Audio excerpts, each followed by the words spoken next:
오늘을 읽는 책 시작하겠습니다. 여러분들이 손꼽아 간절히 기다리셨을 전쟁과 평화 읽기 세 번째 시간입니다. 오늘은 제1권 2부와 3부 함께 하시겠습니다. 제1권 2부와 3부 개요 줄거리 짧게 보겠습니다. 제2부는 1805년 11월 20일, 그레고리 역으로는 12월 12일인데요. 그레고리 역이 지금 우리가 쓰는 역법이고요.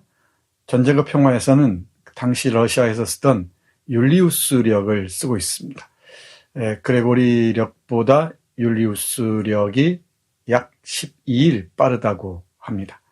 바로 1805년 11월 20일에 아우스터리츠 전투가 벌어지죠. 전쟁과 평화에 등장하는 유명한 전투 두 개를 꼽으라면 바로 1805년 아우스터리츠 전투와 1812년 보로지노 전투입니다. 두 전투 사이에 이야기가 펼쳐지는 것이죠. 바로 1권 막바지 부분에 3부에서 아우스터리츠 전투가 펼쳐집니다. 아우스터리츠가 어디인지는 이 책 맨 마지막에 전투도가 나와 있고요. 그 전쟁이 벌어진 곳에 그 지도가, 약도가 나와 있습니다. 근데 위치가 어디인지는 여러분들이 지도에서 직접 찾아보셔야 되는데, 이 전쟁과 평화에 등장하는 주요 장소들은 다음 시간에 제가 구글에 표시를 해서 여러분들께 보여드리도록 하겠습니다. 제2부는 1805년 11월 22일 아우스터리츠 전투를 전후한 시점을 배경으로 합니다. 안드레이는 쿠투조프의 부관으로, 그리고 니콜라이 로스토프는 사관 후보생으로 전선에 갑니다. 안드레이 기억나시죠? 안드레이 볼콘스키, 그리고 로스토프 집안의 아들 니콜라이가 있습니다. 큰아들이죠. 이 니콜라이 로스토프가 전선으로 갑니다. 사열식, 그리고 제니소프의 금화도난 사건, 그리고 키 크고 작은 전투가 쭉 이어집니다. 이 제니소프라는 인물은 기억해 두시기 바랍니다. 물론 많은 사람들이 등장합니다만은 그 인물들을 하나하나 다 밝히기에는 여력이 따라주지 않습니다. 여러분들이 전쟁과 평화를 읽으시면서 하나하나 확인해 가셨으면 좋겠습니다. 그 재미가 있죠. 이 소설에 등장하는 인물들을 하나하나 따라가면서 그 변화를 추적해 가는 것, 그 재미도 쏠쏠합니다.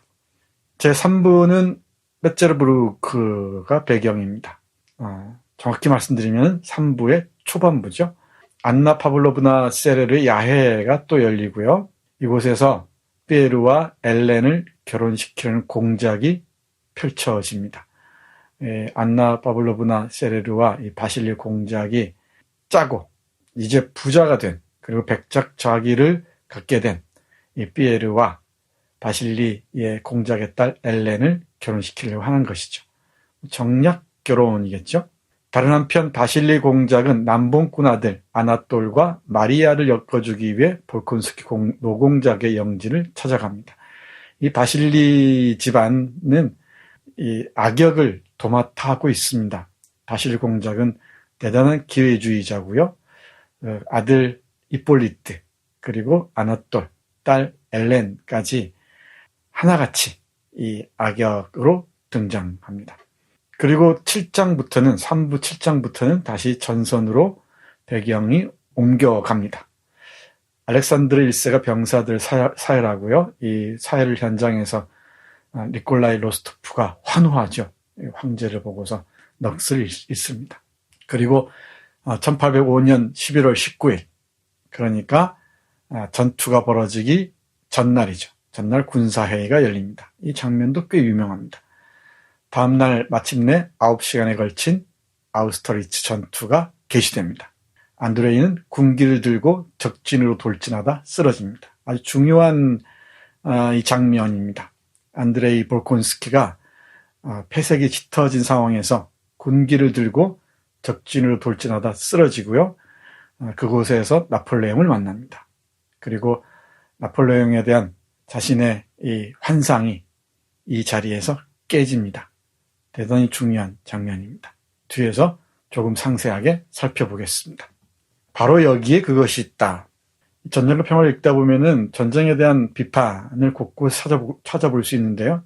특히 자연과 대비돼서 이 죽음에 대한 공포를 야실하게 그리고 있습니다. 니콜라이 로스토프도 그렇고요. 안드레이도 그렇고요. 부상을 당했을 때 그리고 전쟁의 고통스러운 그 순간에 하늘을 바라봅니다. 그리고 나무들, 풀잎들을 바라보죠. 평화로운 자연과 대비되는 인간들의 그 지옥의 시간을 헤매는 인간들의 모습, 그 죽음의 현장을 대비시켜서 보여줍니다. 니콜라이가 어떤 전투에서 아우스트리츠 전투가 아니고요. 아우스트리츠 전투 이전에도 몇몇 크고 작은 전투가 있었습니다. 그 전투에서 팔에 상처를 입죠. 그 순간 니콜라이 로스토프는 이런 생각을 합니다. 보시죠. 니콜라이 로스토프는 고개를 돌리고 무언가를 찾기라도 하듯 저 멀리 도나우강과 하늘과 태양을 바라보았다. 하늘은 얼마나 멋지고 푸르고 고요하고 깊어 보이는가. 저무는 태양은 얼마나 찬란하고 장엄한가. 로스토프는 생각했다. 나 한 사람과 저 태양에는 너무나 행복이 충만한데 이곳에는 신음소리, 고통, 두려움, 그리고 이 모함과 부산스러움, 또 사람들이 뭐라고 부르짖는다. 또다시 모두들 뒤쪽 어딘가로 달려갔다. 나도 사람들과 함께 달리고 있다. 여기에 그것이 죽음이 있다. 내 위에, 내 주위에. 순식간에 나는 저 태양을, 저 강물을, 저 골짜기를 다시는 보지 못하겠지. 바로 그 순간 태양이 구름 너머로 서서히 모습을 감추었다. 로스토프의 앞쪽에 들것이 여러 개 나타났다. 죽음과 들것에 대한 공포, 태양과 삶에 대한 사랑, 이 모든 것이 하나의 병적이고 불안한 인상으로 어우러졌다. 이 마지막 문장 잘 보시죠. 죽음과 들것에 대한 공포. 여기저기 죽어가고 이 부상한 병사들을 실어 나르는 들것이 있죠. 이 죽음과 들것에 대한 공포와 태양과 삶에 대한 사랑이 선명한 대비를 이루죠. 이 두 대비를 이루는 그 풍경이 하나의 병적이고 불안한 인상으로 로스토프의 시선에서 엇갈립니다. 뒤섞인다고 말해야겠죠. 이 전쟁과 평화 여러 곳에서 볼 수 있는 이 장면 잘 기억해 두시기 바랍니다. 죽음에 대한 공포와 삶에 대한 사랑, 그 사이에서 고민하는 인물들.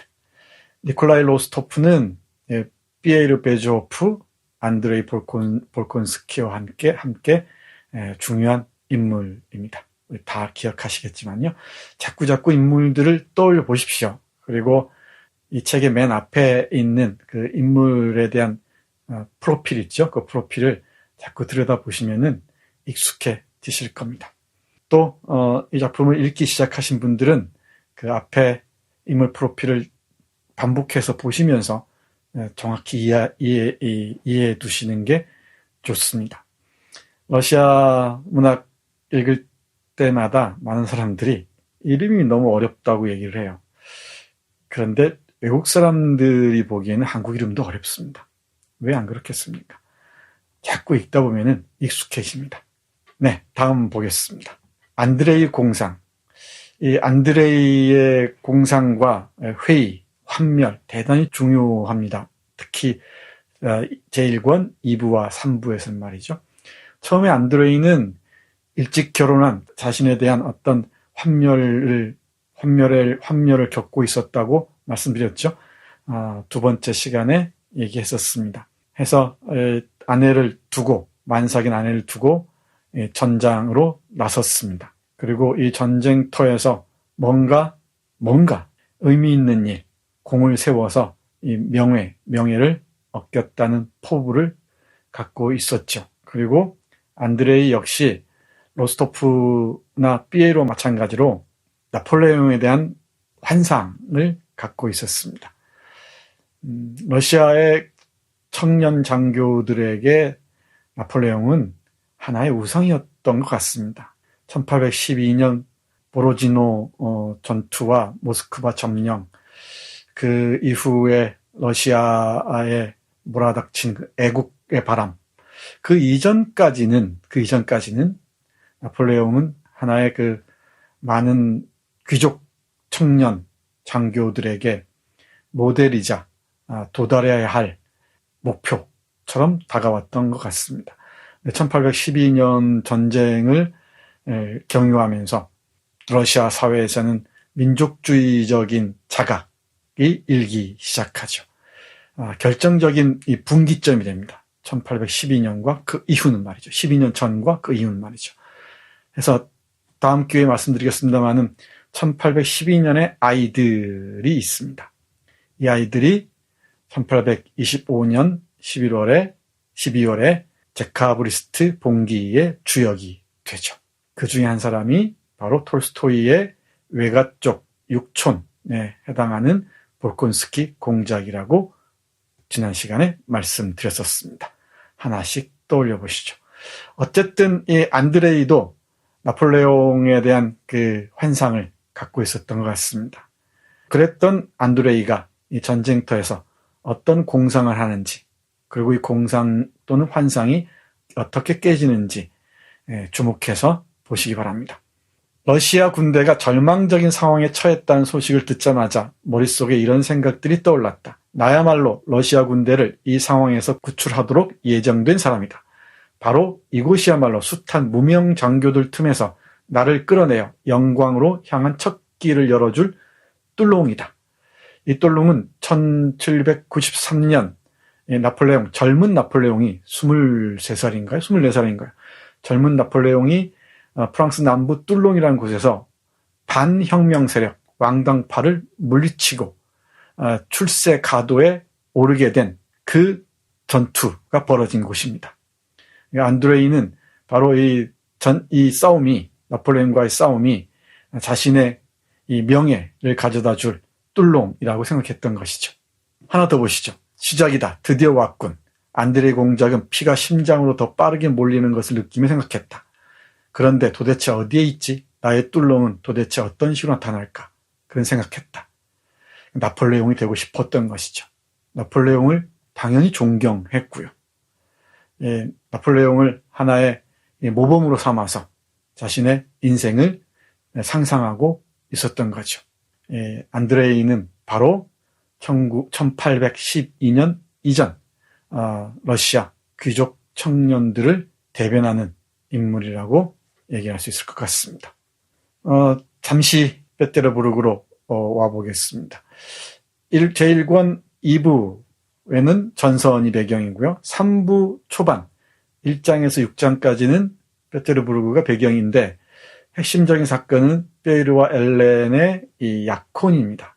앞에서 잠깐 언급했듯이 엘렌의 아버지인 바실리 공작과 안나 파블로브나가 주동이 돼서 피에르와 엘렌을 엮어주려고 하죠. 근데 피에르는 이 성격도 성격이려니와 뭔가 또 엘렌에 대한 아쉬움이랄까 미련 같은 게 없지 않았던 모양입니다. 해서 이리저리 주저하고 망설이고 하다가 어찌어찌 해서 이 엘렌과 약혼에 이릅니다. 엘렌과 피에르가 키스하는 장면이 유명하죠. 엘렌이 피에르에게 말합니다. 안경 좀 벗어봐요. 전쟁과 평화를 읽는 사람들에게는 오랫동안 잊혀지지 않는 장면 중에 하나입니다. 피에르는 이 엘렌과의 결합이 추악하고 불순하다는 것을 눈치챘으면서도 끌려 들어갑니다.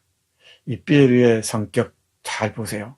이도저도 아니고 이리저리 주저하고 망설이는 그런 캐릭터입니다. 그러다가 서서히 변화해 나가죠.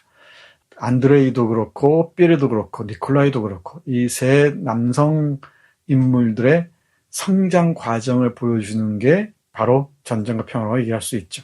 또 여성 쪽에서는 나타샤의 성장 과정을 보여준다고 말할 수 있습니다.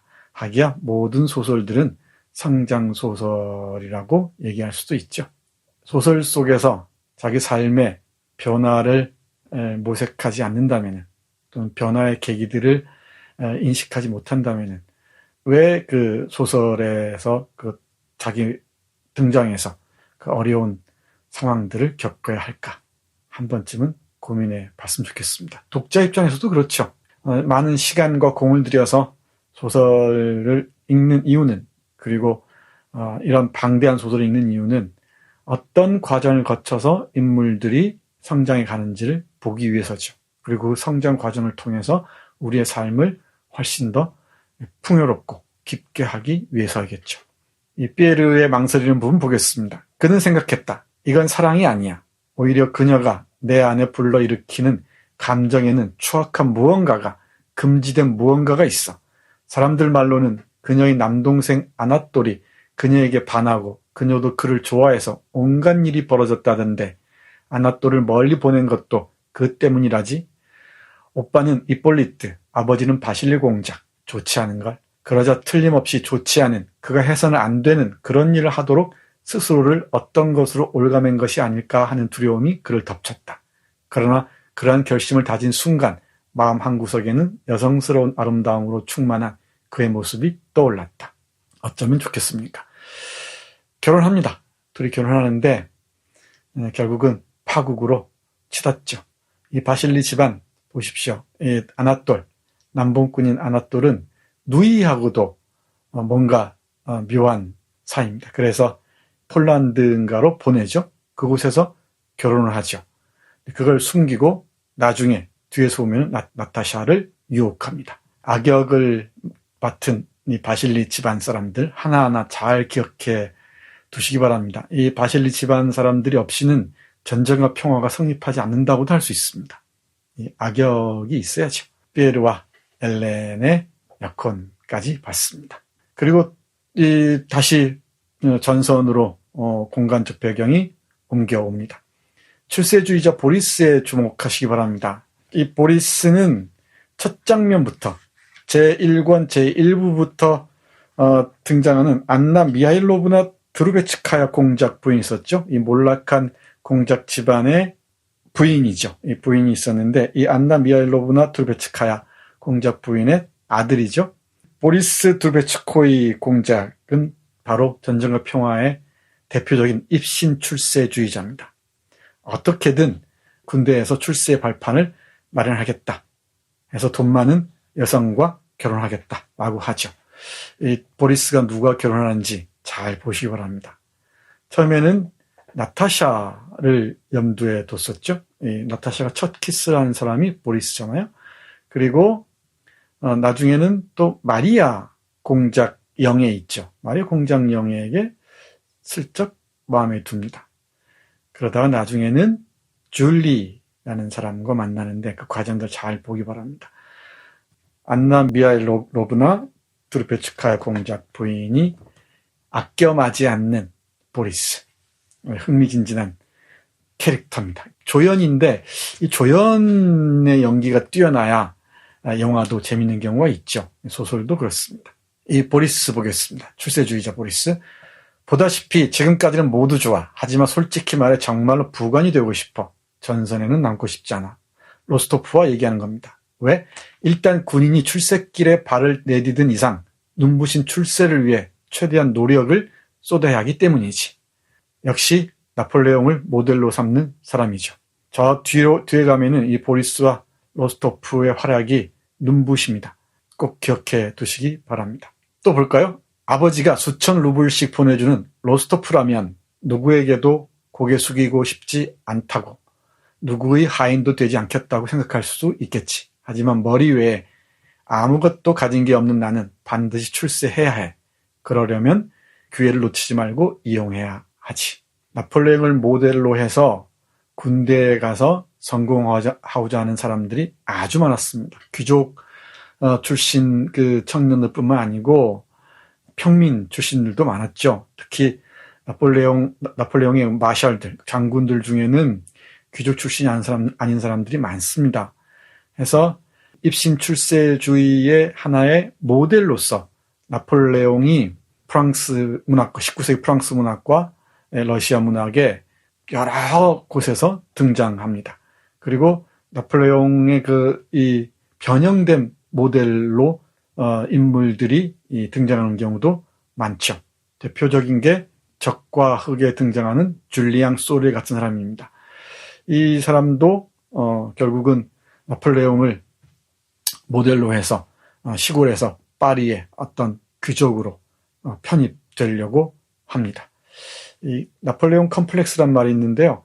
심리학에서는 키 작은 사람이 갖는 그 열등감을 얘기하는데, 그거보다는 시골 출신이었던 코르시카 출신의 그 나폴레옹이 황제까지 이르잖아요. 이른바 촌농 컴플렉스를 극복하고 황제에 이르는 나폴레옹을 하나의 모델로 삼아서 자신의 출세를 꿈꾸는 그런 심리적 그 태도를 나폴레옹 컴플렉스라고 이해하시면 좋을 것 같습니다. 사실 근대 세계에 이르러서는 신분제가 사라지잖아요. 사라지고 나서 누구나 능력에 따라서 출세할 수 있었죠. 쉬운 길은 아니었겠지만 그 중에 하나가 바로 나폴레옹의 길이었습니다. 군대에 가는 것이었죠. 한국의 근대사를 주물렀던 많은 사람들이 군인이라는 것 떠올리시면 어렵지 않을 것입니다. 그리고 육군사관학교가 우리 한국의 정치사와 어떤 다른 모든 분야에서 얼마나 많은 영향을 끼쳤는지 우리 익히 아는 바와 같습니다. 그 나폴레옹 컴플렉스가 어떻게 근대인들의 사고에 침투해 들어왔는지 생각해 보는 것도 대단히 흥미롭습니다. 이 보리스가 대표적인 인물로 보입니다. 여기 아름다운 죽음이 있군, 나폴레옹의 말입니다. 아우스터리츠 전투에서 이 폐색이 짙어진 상황에서 안드레이 볼콘스키가 군기를 들고 진격하며 앞으로 나아가죠. 그러다가 쓰러집니다. 그 쓰러진 모습을 나폴레옹이 발견하죠. 그리고 말합니다. 여기 아름다운 죽음이 있군. 그 후에 나폴레옹이 이 안드레이를 자신의 주치의에게 보내서 치유하라고까지 얘기를 합니다. 대단한 그 관용이죠. 관용의 화신처럼 보이는 나폴레옹을 본 안드레의 생각은 어땠을까? 궁금하시죠? 보겠습니다. 그는 저 위 아득히 높고 영원한 하늘을 보았다. 그는 이 사람이 자신의 영웅 나폴레옹임을 알았다. 그러나 구름이 빠르게 흘러가는 저 높고 무한한 하늘과 자신의 영혼 사이에서 지금 벌어지는 일에 비해 이 순간 나폴레옹은 몹시도 작고 보잘것없는 인간으로 보였다. 누가 옆에 서 있든 자신에 대해 무슨 말을 하든 이 순간 그로서는 정말이지 아무 상관이 없었다. 그저 사람들이 옆에 멈춰주어 기뻤으며 이 사람들이 도움의 손길을 내밀어 너무나 아름답게 느껴지는 삶으로 자신을 되돌려 주기만 바랄 뿐이었다. 이제 그는 삶을 아주 다른 식으로 생각하게 되었기 때문이다. 그는 조금이라도 움직여 어떤 소리를 내려고 안간힘을 썼다. 그는 힘없이 한쪽 다리를 꿈틀거리며 측은하게 느껴지는 가늘고 고통스러운 신음소리를 냈다. 아, 살아있군. 나폴레옹이 말했다. 이 청년을 일으켜 야전 의무실로 데려가라. 대단히 인자한 나폴레옹의 모습이죠. 이 나폴레옹의 모습을 보고 이 안드레이는 어떤 생각을 했을까? 이게 제가 보기에는 1권의 핵심 중에 가장 중요한 부분이 아닌가 싶습니다. 군기를 들고 돌진하다가 프랑스 군의 총탄에 맞아 쓰러진 안드레이. 그걸 지나가던 이 나폴레옹이 바라보고 자랑스러운 청년이군 하면서 자기 주치의에게 치료까지 하라고 명령합니다. 얼마나 관대합니까? 그런데 안드레이는 이 모습에서 이 승리를 뻐기는 자, 그리고 관용의 이면에 숨어 있는 그 오만함을 읽어냅니다. 그리고 자신이 나폴레옹에 대해서 갖고 있던 환상을 걷어내는 것이죠. 그리고 이 환멸 끝에 이 환상이 깨진 후에 우리 안드레이는 깊은 그 회한의 시간에 접어듭니다. 그게 2권에서 이어지죠. 이 장면은 대단히 중요한데요. 조금 더 보겠습니다. 이 나폴레옹이 가까이 다가와서 죽은 줄 알았던 안드레이가 살아있는 것을 발견합니다. 자, 볼까요? 당신이요, 청년? 그러니까 당신이 그 청년이요? 나폴레옹이 안드레이 공작에게 물었다. 기분이 어떻소? 우리 용사여. 5분 전만 해도 자신을 운반해준 병사들에게 몇 마디 건넬 수 있었던 안드레이 공작은 나폴레옹을 똑바로 응시하며 침묵을 지킬 뿐이었다. 이 순간 그에게는 나폴레옹을 사로잡은 모든 관심거리가 몹시 초라해 보였다. 자신이 보고 헤아리게 된 드높고 공평하고 선한 하늘에 비하면 그 저급한 허영과 승리에 대한 기쁨을 드러내는 자신의 영웅이 너무나 졸렬해 보였다. 그래서 아무런 대답도 할 수 없었다. 이 부분입니다. 자신의 영웅이 초라해 보이기 시작하는 그 시점입니다. 이제 자신의 아이돌을 깨부시고 스스로의 길을 모색해야겠죠. 이 안드레이 모색의 길이 어떨지 제2권을 기대해 두시기 바랍니다. 안드레이는 피에르와 마찬가지로 톨스토이의 분신이라고 할 수 있습니다. 전쟁과 평화 전체에 걸쳐서 톨스토이는 나폴레옹에 대해서 대단히 비판적인 태도를 취하는데요. 시작점이 바로 안드레이가 나폴레옹을 만나는 이 순간입니다. 조금씩 재밌어지시죠? 그런데 양해의 말씀 구할게. 제가 오늘 컨디션이 너무너무 안 좋습니다.